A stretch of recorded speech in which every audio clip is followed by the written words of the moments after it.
What happens to the graph if we exclude an x value from the domain of a rational function?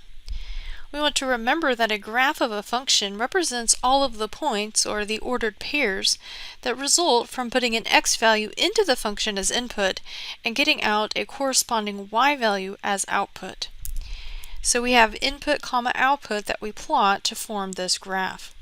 But what happens when one of those inputs is not allowed to actually go in? The result on the graph is something that we call a vertical asymptote. So to see why this happens, let's look at the domain of this function. So I have f of x equals x minus 5 divided by x minus 6. Let's find the domain of that function. To find the domain of the function, we set the denominator equal to 0, and then we solve for x. So we get x equals 6. Step 3 would be to exclude x equals 6 from the domain.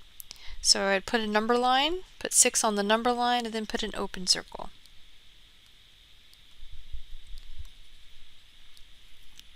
Step 4 then would be to represent that domain in interval notation. So that would be from negative infinity to 6, and then from 6 to positive infinity. So in other words, we're allowed to put any real number into this function except for 6. When we look at the graph of this rational function, we see that 6 as an x value is not included. And in fact, there's a really huge separation on the graph to the left of 6 and to the right of 6. This dotted vertical line at x equals 6 is what we call a vertical asymptote. So you'll notice that the graph has a very strong reaction around that excluded x value of 6. The graph dips really far down, almost going vertical to the left of 6. Then it also almost goes vertical to the right of x equals 6. So this reaction of the graph around that excluded value is called a vertical asymptote. And the graph exhibits what we call asymptotic behavior around that dotted vertical line that we call a vertical asymptote. To see this effect a little more closely, I'd like to graph this into Desmos. Okay, so here's our function, x minus 5 divided by x minus 6, and I have graphed that dotted vertical line at x equals 6 that we would call a vertical asymptote. So as you start to look at the ordered pairs, what we call tracing the graph of this function, we start to see that as the x value gets closer and closer to 6, that the y values start to get more and more negative. But the graph actually never achieves an x value of 6, but it gets really, really close. So here we see 5.88, and if we zoom out, we see that we get 5.9, but the x value is actually never going to be exactly 6. But you see the y value gets really negative and dips down really far, next to x equals 6. Okay, the same thing happens to the right of x equals 6. So the x values get really close to x equals 6 on the right side. So we have 6.1, 6.0. And you'll notice that we never actually achieve an x value of 6 on the right side either. But as our x values get really close to x equals 6, you'll notice that the y values start to get really big really fast. So this behavior of the graph near that excluded x value is called asymptotic behavior, and it will happen near a vertical asymptote of a rational function. So we see that these vertical asymptotes have a very significant impact on the look of the graph of a rational function. So our goal in the next section will be to actually graph these rational functions. So we will need to figure out what are the vertical asymptotes before we actually graph them. One very significant feature about a vertical asymptote of a rational function is that the graph will never cross and never touch the vertical asymptote. So that's going to be something important that we will keep in mind in the next section when we actually go to graph these rational functions. This particular rational function only had one vertical asymptote, but is it possible to have more than one vertical asymptote? And the answer to that question is yes. So for this example, let's say that I would like to find the domain of this rational function. And step 1 would be to take the denominator, set it equal to 0. Step 2, we want to solve that equation. Remember, we're using the zero product theorem. Get the 0 by itself on one side. That's already done for us. Step 2 is to rewrite the left-hand side as completely factored. That is actually already done for us as well. So all we have left is to set each one of those factors that contain an x in them equal to 0. So we're just left with using the theorem to solve the equation. So we're going to add 2 to both sides, and we get x equals 2. Going to add 5 to both sides, and I get x equals positive 5. Okay, step 3 of finding the domain would be to put both of those numbers on the number line in order, from smallest to largest, from left to right. Then we are going to exclude those x values from the domain. So we're going to highlight everything around them. Now the domain would be to write the highlighted portions in interval notation. So we have negative infinity to 2, and then union from 2 to 5, and then union from 5 to infinity. So in other words, the domain of this function is all real numbers except for a positive 2 and a positive 5. Now, how does excluding a positive 2 and a positive 5 affect the graph? So what we see is that there's a very strong reaction of the graph near the x value of 2 that we excluded, and near the x value of 5 that we excluded. So the graph is actually broken into 3 pieces that do not touch these vertical asymptotes.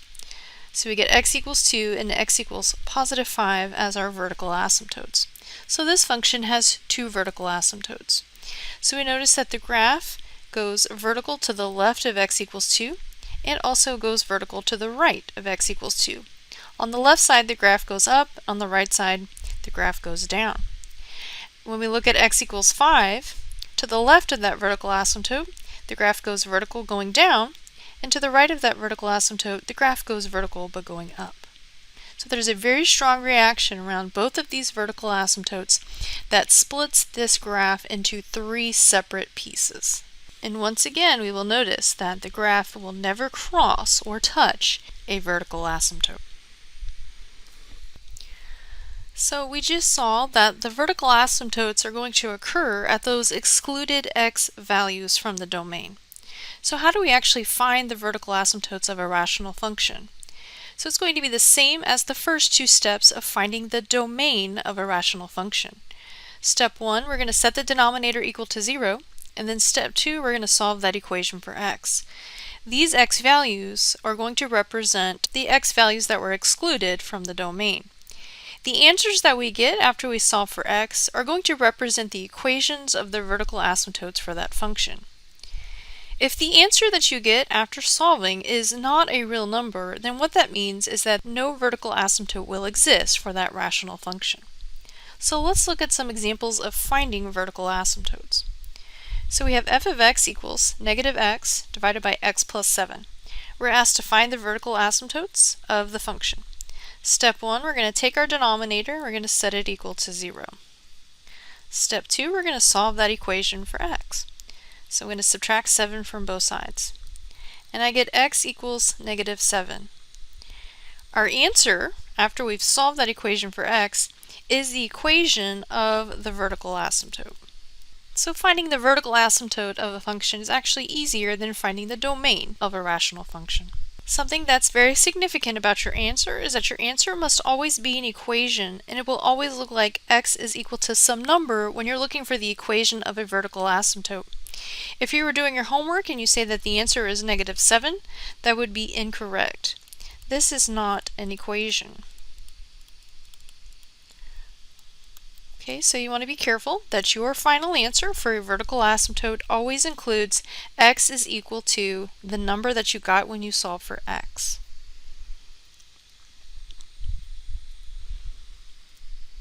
Now we know that we may not have just one vertical asymptote, there might be more. So let's look at part B. For part B, we're asked to find the vertical asymptotes of the rational function. So step 1 is to take your denominator and set it equal to 0. Step 2, we want to solve for x. So this time I'm going to solve this equation for x by using the square root method.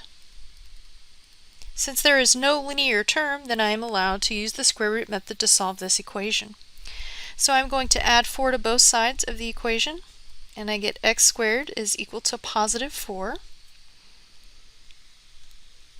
Now I'm going to take the square root of both sides. Now what's really important when you use the square root method is that you remember to include the plus and minus on the right hand side of the equation opposite of where you have that variable. So our answer turns out to be x is equal to plus and minus the square root of 4, which is 2. So this time we actually get two vertical asymptotes. We have x equals positive 2 and x equals negative 2. So both of these represent the two different equations of the vertical asymptotes of this rational function. Now let's look at finding the vertical asymptotes for the equation in part C. So I have x minus 1 divided by x squared minus 13x plus 42. So to find the vertical asymptotes, step 1 is to take your denominator and set it equal to 0. Now this time this equation has a linear term, so I can't use the square root method, and I'm going to go ahead and use the zero product theorem. So step 2, solve that equation using that zero product theorem. So we want to make sure we have 0 by itself on one side of the equal sign, and we already do. Step 2 is to completely factor the left-hand side of this equation. Alright, so I have 3 terms. I'm going to use reverse FOIL. I'm going to set up the 2 parentheses. First times the first has to give me the first, so I have x and x. Last times the last has to give me that positive 42. So since it's a positive, I'm going to look to the middle to determine the sign, which has to be the same for both. So it's a negative and negative. And what are some numbers that multiply together to give me 42? So I have 1 and 42. We have 2 and 21. I have 6 and 7. And we have several more, but I think 6 and 7 is going to do the trick. So I'm going to put a 6 and a 7. Now let's check and make sure that our factorization is correct by foiling. First times the first gives me x squared. Outer times the outer gives me a negative 7x. Inner times the inner gives me a negative 6x. And then the last times the last gives me a positive 42. So when I combine those two middle terms, I get the negative 13x, and then I get that positive 42 that I wanted. So all 3 of these terms match the original 3 terms in the polynomial, so I know my factorization is correct. So I'm going to go ahead and move on to using the theorem. Okay, now I'm going to set each factor that contains an x in it equal to 0, and then I'm going to solve for x. So for the first equation, I'm going to add 6 to both sides, and I get x is equal to a positive 6. And then for the second equation, I'm going to add 7 to both sides, and I get x is equal to a positive 7. So once again, we have two vertical asymptotes, x equals 6, and then x equals 7. Make sure that you have the x equals to represent the equation of the vertical asymptotes. For example, part D, we're asked to find the vertical asymptotes of this rational function.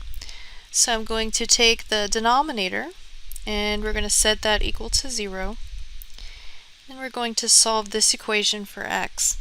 Since I do not have a linear term, I am once again going to use the square root method.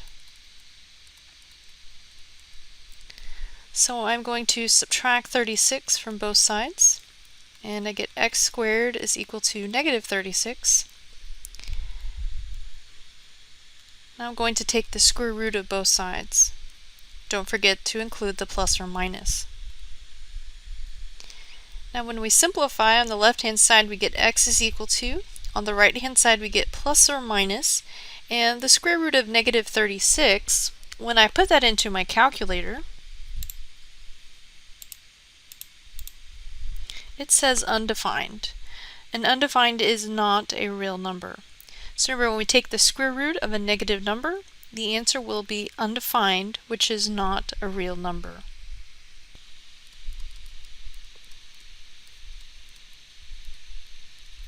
So what happens when our x value that we solve for turns out to be not a real number? Let's go back up to our steps.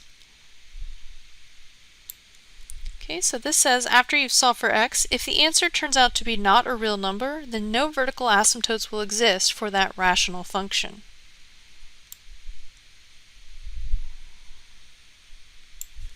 So our answer for part D is that there are no vertical asymptotes.